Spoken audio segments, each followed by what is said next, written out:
Hello friends, यदि आप beginner हैं तो आज की वीडियो आपके लिए बहुत यूज़फुल होने वाली है, क्योंकि आज मैं आपको अपना 40 इयर्स का एक्सपीरियंस गार्डनिंग का बताऊंगी किस प्रकार से अपने प्लांट्स की देखभाल हमें करनी चाहिए।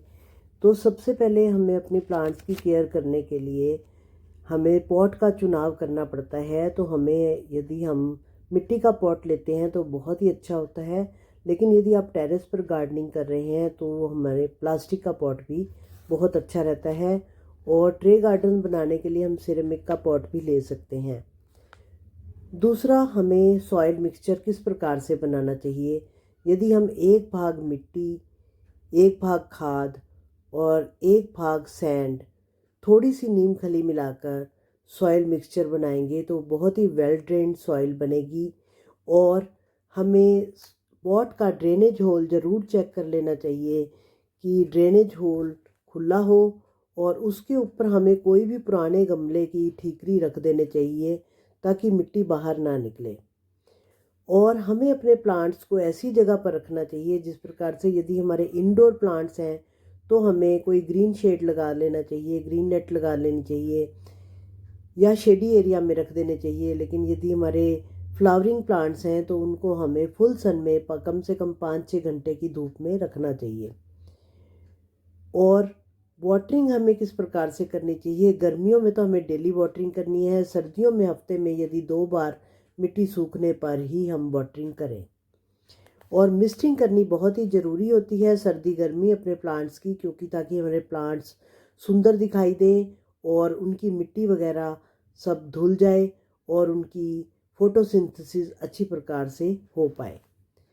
पेस्ट भी बहुत लगते हैं प्लांट्स पर, इसलिए हर 15 दिन के बाद हमें अपने प्लांट्स पर नीम ऑयल का स्प्रे कर देना चाहिए। और गुड़हल में वाइट कलर के कीड़े लगते हैं जिनको मिली बग्स कहते हैं, और उनको दूर भगाने के लिए मैं अपने प्लांट्स में ओमिडा क्लोपिड केमिकल पेस्टिसाइड है ये डालती हूँ, और मेरे कभी भी मिली बग्स नहीं लगते। फर्टिलाइज़र हमें साल में 2 बार अपने प्लांट्स को फर्टिलाइज़ करना चाहिए। मैं एक बार अक्टूबर में, एक बार फरवरी में अपने सभी प्लांट्स में वर्मी कंपोस्ट में थोड़ी सी नीम खली मिलाकर डाल देती हूँ। और मैं केमिकल फर्टिलाइज़र बहुत ही कम यूज़ करती हूँ, घर की बनी खाद भी यूज़ करती हूँ।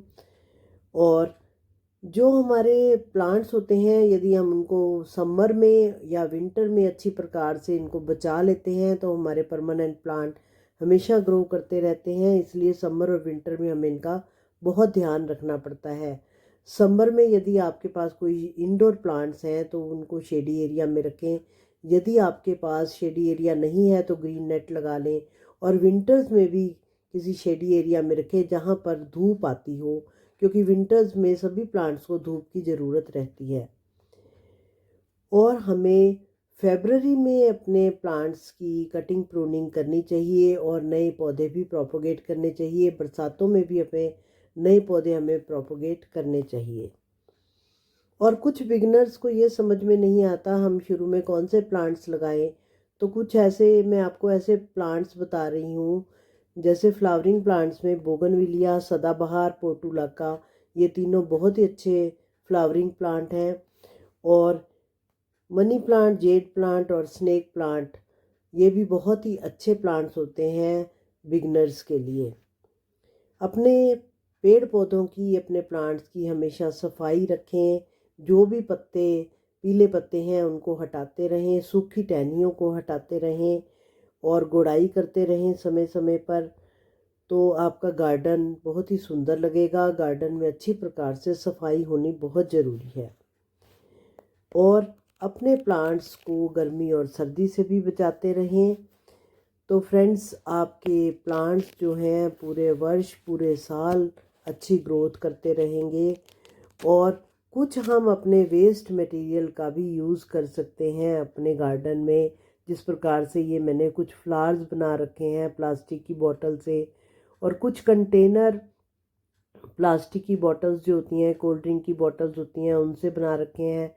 वॉल पुट्टी से भी हमने कुछ ऐसे एनिमल्स वगैरह बना रखे हैं। तो अपने गार्डन को हर प्रकार से हम सुंदर बना सकते हैं, कलरफुल बना सकते हैं। कुछ ट्रे गार्डन्स बनाकर, टोपियारीज बनाकर, ये कुछ पीवीसी पैनल मैंने यूज़ करके ऊपर ये लगा रखे हैं, वॉल को डेकोरेट कर रखा है। और ये सारी कोल्ड ड्रिंक की बोतल से टावर बना रखा है, मुंडी हिलाते हुए प्लांटर्स बना रखे हैं। तो इस प्रकार से अपने गार्डन को हम वेस्ट मटेरियल से कलरफुल बनाकर और प्लांट्स की देखभाल कर सकते हैं। तो यदि फ्रेंड्स आपको वीडियो में दी गई जानकारी अच्छी लगे तो वीडियो को लाइक शेयर करें और मेरे चैनल को सब्सक्राइब करें। वीडियो देखने के लिए आपका बहुत बहुत धन्यवाद।